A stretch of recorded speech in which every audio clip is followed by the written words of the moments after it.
Welcome to the first episode of the Registration Management Series. Just like we did in the voter registration episodes, we're going to use each episode of this series to dissect a different situation in which voter registration status changes could occur, as well as look at some of the more common storylines associated with each. In this episode, we'll be addressing voter registration cancellations, specifically keeping the voter roll clean of inactive voters. But what is an inactive voter?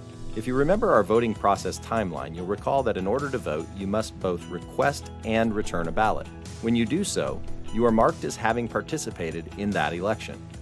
Quite simply, a voter who fails to participate in any elections for a period of time that exceeds 4 years is considered an inactive voter. So to give you an example, at the end of every presidential election, all inactive voters that did not participate in either that election or any of the other elections since the last presidential election would be removed from the voter roll.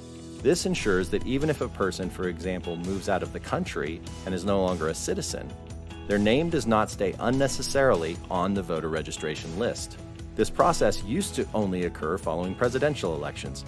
However, thanks to improvements in technology, this process is now more commonly run as often as every year, picking up those inactive voters and changing their eligibility status. Once a voter's status is changed to inactive, all they must do to regain eligible status is to file a new voter registration form, either in paper or online, just like we discussed in the last series.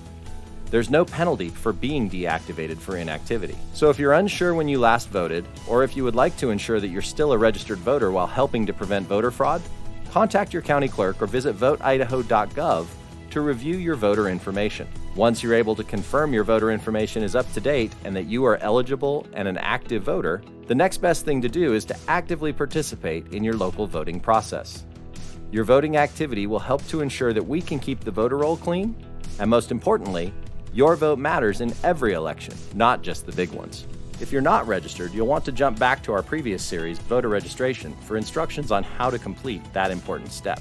Outside of inactivity, what other reasons can you think of that would cause a voter to lose their ability to vote in an election due to a change in their voter registration status? Follow me to the next episode as we take a deeper dive into an unfortunate but very real registration management challenge, making sure that deceased voters can't vote from beyond the grave. See you there.